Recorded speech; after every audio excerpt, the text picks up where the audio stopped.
Γεια σας, είμαι ο Δημήτρης Τσούκαλος, ο προγραμματιστής που έχει φτιάξει την εφαρμογή My Voice. Μέσα από αυτό το βίντεο θέλω να σας δείξω πώς μπορείτε να χρησιμοποιήσετε και εσείς την εφαρμογή. Όταν ανοίγουμε την εφαρμογή για πρώτη φορά, μετά την αποδοχή των όρων χρήσης, εμφανίζεται ένα πάνελ όπου εκεί μπορούμε να δημιουργήσουμε τον διαχειριστή της εφαρμογής.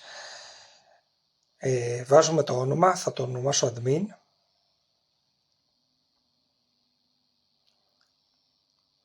Και βάζω και ένα κωδικό που πρέπει να το θυμάμαι, δεν υπάρχει δυνατότητα ανάκτησης του κωδικού με κάποιο τρόπο, είναι τριψήφιος, δεν είναι δύσκολο να το θυμόμαστε, μπορείτε να βάλετε ένα απλό κωδικό, εγώ βάζω 1, 2, 3, διαλέγω χρώμα που θέλω και κάνω create profile, μου ζητάει η επαλήθευση του κωδικού που έβαλα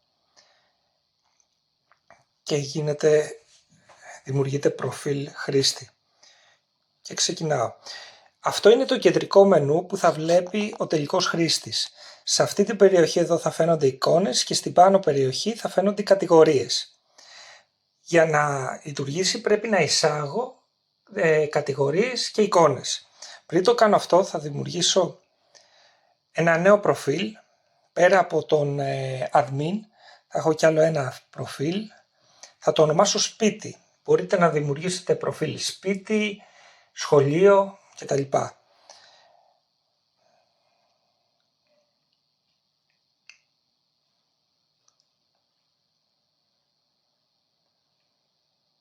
Όταν δημιουργώ ένα απλό προφίλ δεν χρειάζεται κάποιος κωδικός, θα το κάνω κίτρινο και έτοιμο. Στη συνέχεια πρέπει να το επιλέξω και φορτώνει το προφίλ σπίτι. Πάμε τώρα να προσθέσουμε δύο πράγματα. Πρέπει να προσθέσουμε εικόνες και κατηγορίες. Ας προσθέσουμε τις πρώτες μας κατηγορίες. Πρέπει να δώσουμε τις απαραίτητες άδειες. Στις κατηγορίες, create category, ας το ονομάσουμε φρούτα.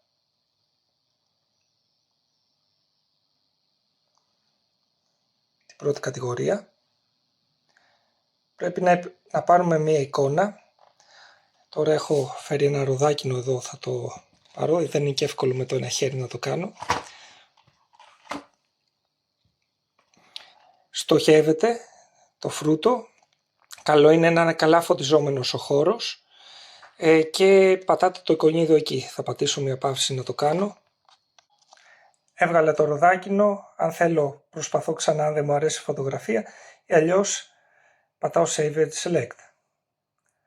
Στη συνέχεια πατάω το μικρόφωνο και γράφω ό,τι θέλω να γράψω.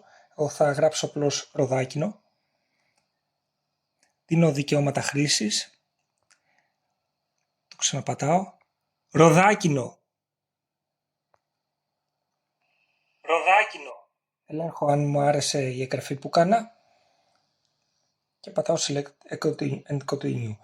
Όταν είναι έτοιμα όλα, πατάω Create Category και έχει δημιουργηθεί η κατηγορία μου. Με τον ίδιο τρόπο μπορώ να δημιουργήσω και άλλη μια κατηγορία, θα την ονομάσω φαγητό.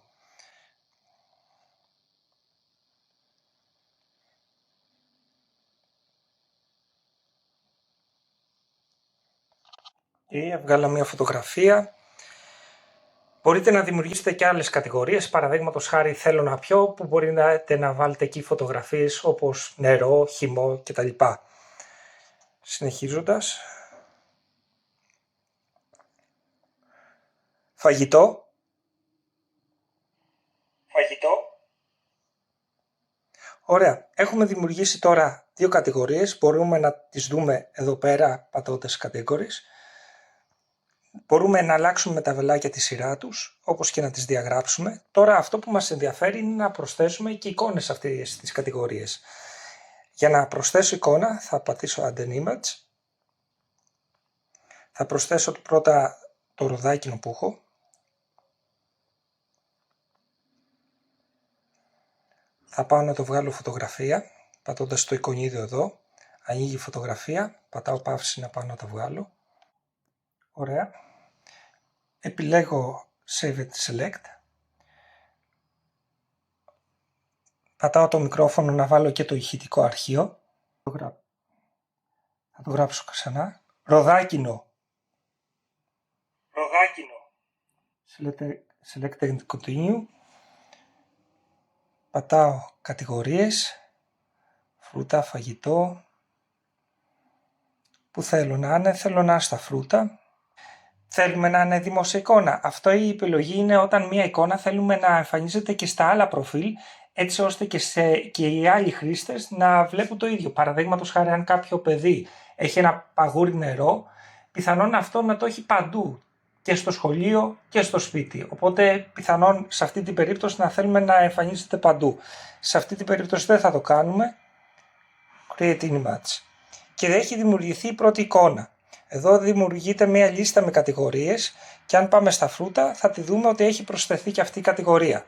Με την ίδια διαδικασία θα προσθέσω άλλα 2 φρούτα και 2 φαγητά.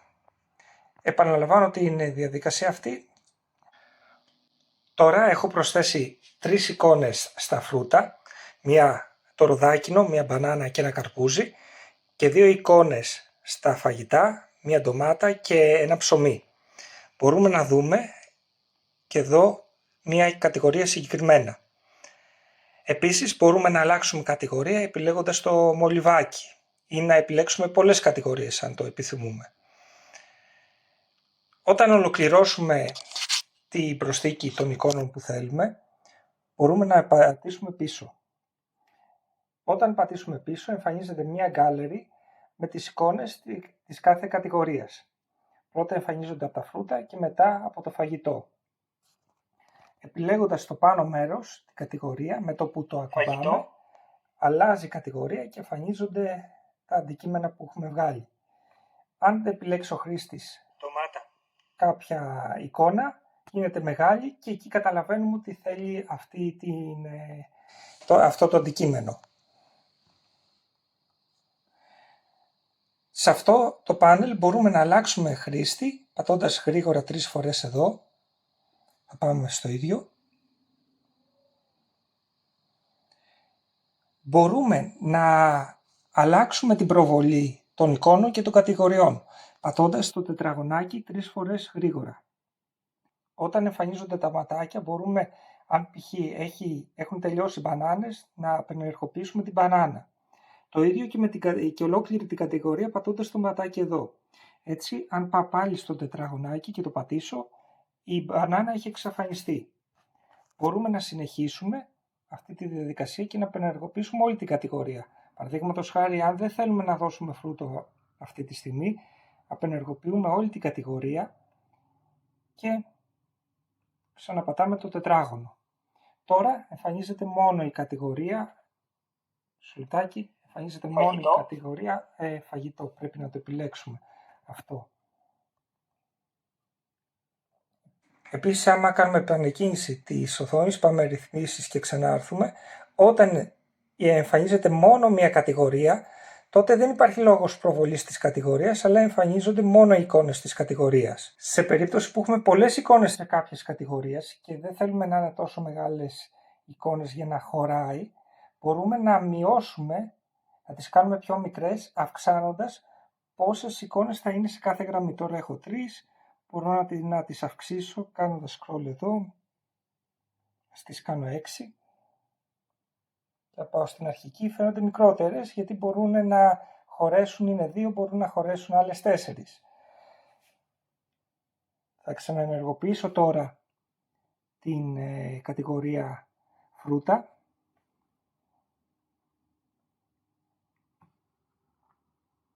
Και τώρα εμφανίζονται όλα τα φρούτα. Τέλος, να πω ότι σε περίπτωση που θέλετε να διαγράψετε κάποιο προφίλ, πρέπει να είστε ο διαχειριστής. Οπότε πρέπει να μπείτε σαν διαχειριστής, να ξαναβάλετε τον κωδικό που είχατε βάλει. Ωραία, να ξαναμπείτε στο προφίλ των χρηστών. Και τώρα εμφανίζονται τα καλαθάκια με τα οποία αν πατήσετε μπορείτε να διαγράψετε κάποιο χρήστη. Ο διαχειριστής επίσης μπορεί να δημιουργήσει και public κατηγορίες. Μπορεί δηλαδή να υπάρχουν κατηγορίες οι οποίες θέλετε να εμφανίζονται σε όλους τους χρήστες. Για παράδειγμα τα αγαπημένα πρόσωπα. Ελπίζω αυτό το βιντεάκι να σας βοήθησε να κατανοήσετε πώς μπορείτε να χρησιμοποιήσετε την εφαρμογή My Voice. Αν έχετε κάποια απορία μπορείτε να μου γράψετε στα σχόλια. Σας ευχαριστώ πολύ.